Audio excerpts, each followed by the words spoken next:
Our book is about poor and working class white people who in the 1960s and 1970s worked alongside the Black Panther Party for self-defense and the Young Lords organization in the original Rainbow Coalitions.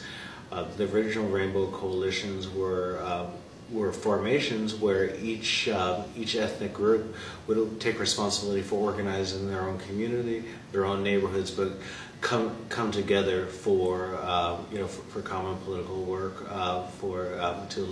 to confront poverty in the United States. A lot of these stories have been hidden in the footnotes of books about the Civil Rights Movement and books about the Black Panther Party and even the Young Lords. So, quite hidden in these footnotes are stories that go very much against the narrative of what we hear about working class white people. Working class white people being automatically reactionary, automatically pro-war, automatically antagonistic to the civil rights and human rights of people of color. But these groups were very deeply inspired by their neighbors of color. Well, the term hillbilly nationalist was actually coined by the Young Patriots organization. The Young Patriots organization were a group of Southern descendant youth operating in what was then known as Hillbilly Harlem or Hillbilly Heaven in Chicago, otherwise known as the Uptown neighborhood.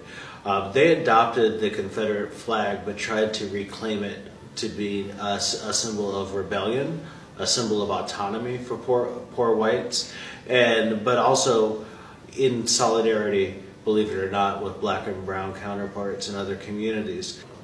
So this is a story about Bob Lee, who was a field secretary for the Chicago Black Panther Party, spending time in Hillbilly Harlem, uptown neighborhood of Chicago, making common cause with the Young Patriots in their community.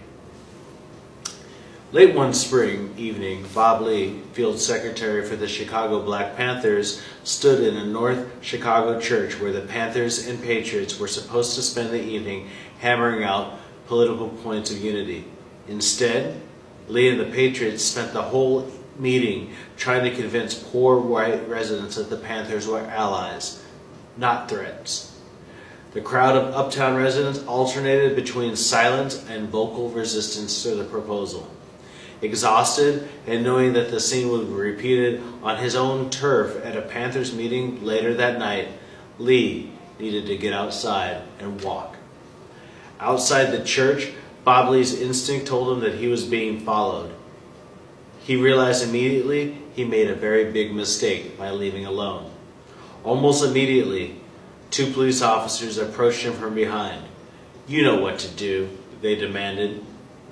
Lee put his hands up against the wall. Soon he was inside the squad car with a sneaking feeling he wasn't going to be cited and released down at the station.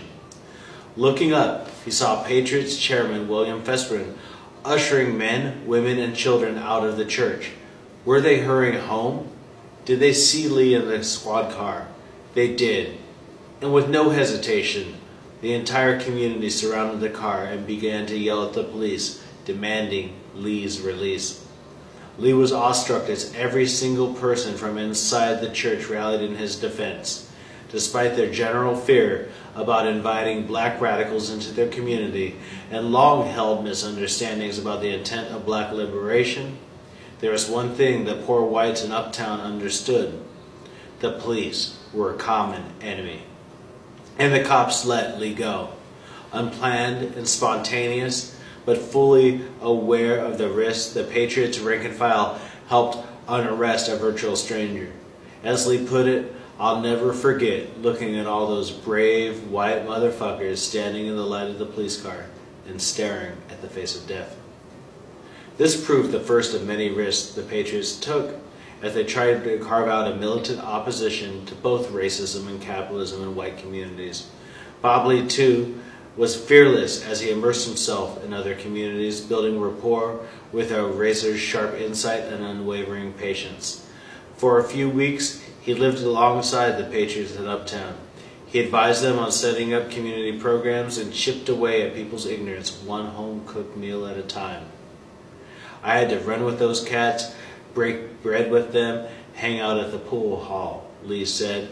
"I had to lay down on their couch, in their neighborhood, then I had to invite them into mine.